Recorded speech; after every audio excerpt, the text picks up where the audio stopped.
এখানে 50 বছর তার বাবা সেই ছোটবেলা থেকে চা বানাইতেছে। হ্যাঁ, বাবা দোকান করতো। আমি যাচ্ছিলাম চা খাইতে, রাস্তায় জজবাড়ি দেখে থামলাম।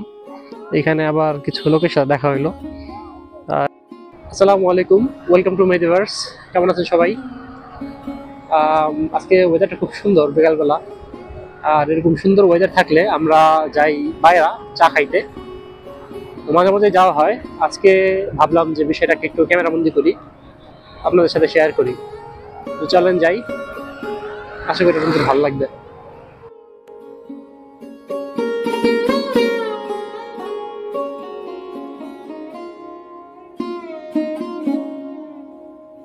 আমরা অলমোস্ট চলে আসছি, আর 1 মিনিটের মতো চালালে বাইরা বাজারে মূলত চার দোকান। কিন্তু ভাবলাম যেহেতু দিনের আলো আছে, আমরা জজবাড়িটা একটু দেখে তারপর যাই।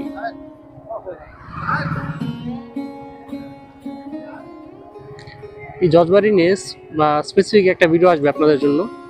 আপাতত যেহেতু আসছি বাইরা, ছোটখাটো একটা ট্রেলারের মতো দিয়ে যাই।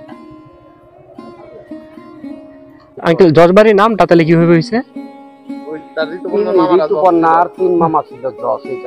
আচ্ছা আচ্ছা, তার মামার বাড়ি ছিল আপনার মুন্সিগঞ্জ। ও, এখানে বাড়ি করছিল। হ্যাঁ হ্যাঁ। এর মধ্যে কি থাকার জন্য কিছু? না না, থাকার জন্য। এটার ভিতরে এই যে বাইরে যে অবস্থা দেখেন, মডেল ভিতরে এই মডেল সরকারি জায়গা। হ্যাঁ, যাচ্ছিলাম চা খাইতে, রাস্তায় জজবাড়ি দেখে থামলাম। এখানে আবার কিছু লোকের সাথে দেখা হইলো। ওনারা এইখানকার স্থানীয়, আমাদেরকে জজবাড়ি সম্পর্কে বললো, এই জন্য একটু দাঁড়াইছি। ভাল লাগতেছে ওনার সাথে কথা বলে। উনি মূলত একজন কাঠমিস্ত্রি, এইখানকার কাজগুলা করছে, সেই এক্সপিরিয়েন্স আমাদের সাথে শেয়ার করলো। আমরা এর জন্য একটু দাঁড়ায় গল্প করলাম ওনার সাথে।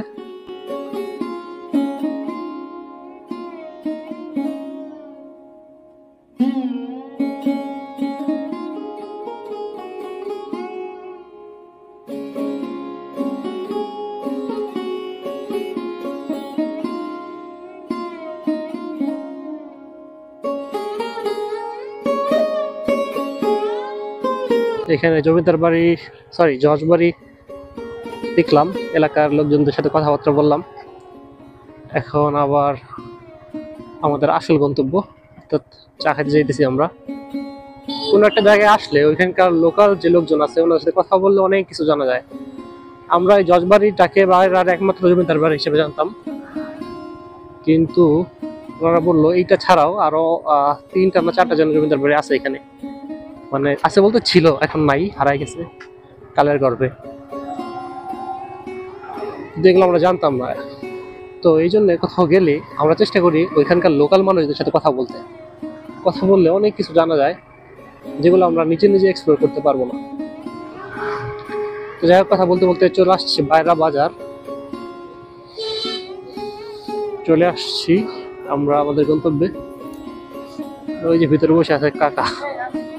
হ্যাঁ, এখানে আসলে ভালো লাগে হলো, কাকা খুব ওয়ার্মলি ওয়েলকাম করে, হাসি মুখে।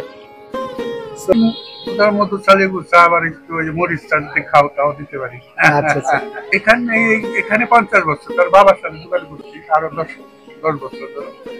আচ্ছা আচ্ছা, সেই ছোটবেলা থেকে চা বানাইতেছে। বাবা দোকান করতো। আমি যাই যে এখানে তো ছেলে টিভি দেয়, চা বেচতো তো। আচ্ছা, তো আমি আবার দুধ চা বেচতাম। ও করলো কি টিভি এনে লাল চা বেচছি। তো লাল চা তো ওই চা না, তাহলে আমি তুই তাহলে ওই আলাদা একটা দোকান কর, আমার দামি করি। তো আমি এই চার মুইটা আবার এসে গেলাম। আচ্ছা আচ্ছা আচ্ছা। তোমরাই তো সব বাজার নাই, আসো একটু রিজিক দাও, আমার পেট চলে। চা খেয়ে বেরোলাম আমরা। কাকার কাছ থেকে যেটুকু শুনলাম যে কাকা 60 বছর যাবত এখানে চা বিক্রি করতেছে। যাই হোক, আপনারা আসবেন এখানে, কাকার কাছ থেকে চা খাবেন।